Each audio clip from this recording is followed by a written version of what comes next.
Bat aukeratu nahi ezkeo, akaso legamia, esango nuke buruko legamia. Nolabait eraldatu eta hobeto itzen duna, irine ogilen bihurtu edo esnea gaztaian bihurtu edo buruko legamia esango nuke kooperatiben munduentzako.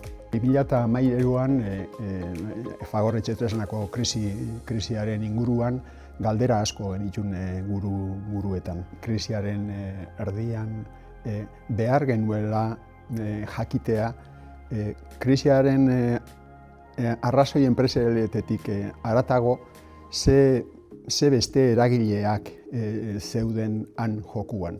Nola bazkideak, nola organoak, nola zuzendaritza euren arteko erlazioa eta egiteko era krisi hori kudeatzeko maila honekuak ziren edo hobekuntzak egin zitzezken horretaz.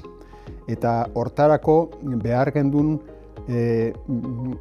minatik atera, minatik urrundu pixkat, eta baita ere arintasunatik apartau ere, sakondu.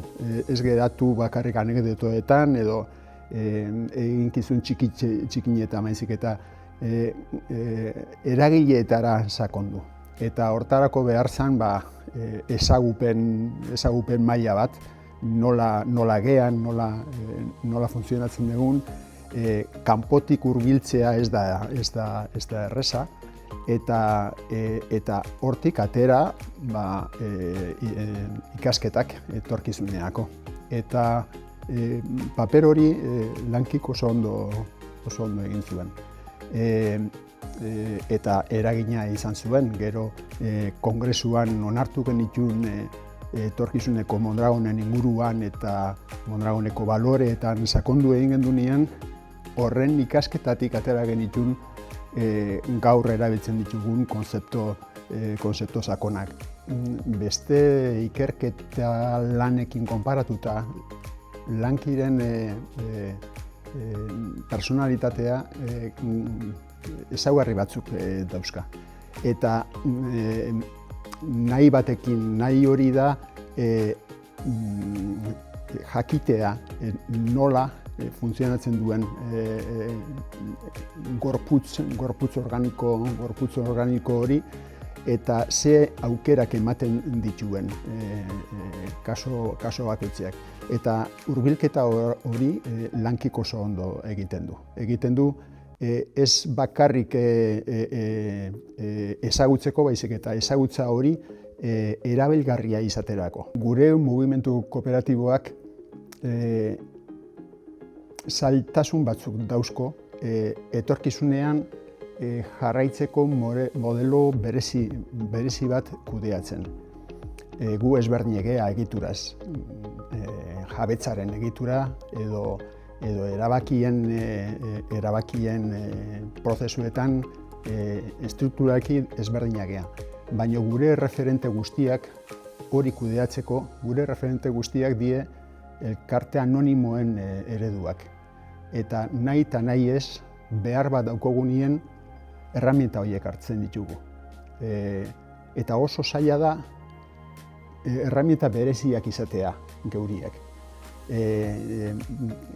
Askotan behar bat daukogunien enpresariala, finantzerua, sozietarioa erabiltzen ditugun erramienta hartzen ditugu da zenak zaila dalako erramienta guztiek norberanek izatea. Eta horrek gure etorkizuneko eredua mantentzeko zailtasun batzuk dauzko. Azken baten erabiltzen badezu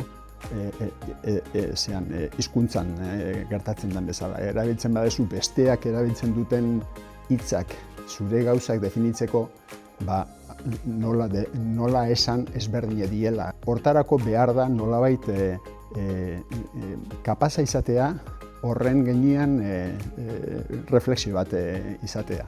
Eta nola lortu naiz eta lanabesak edo erramintak ezberdinak izatea edo kanpotik izatea, erabilpena ez izatea kanpokoak erabiltzen duten eran. Hortarako lanki bezalako bat egiten duena da, ikerketa munduan laborategi bat egiten duen bezala, ez?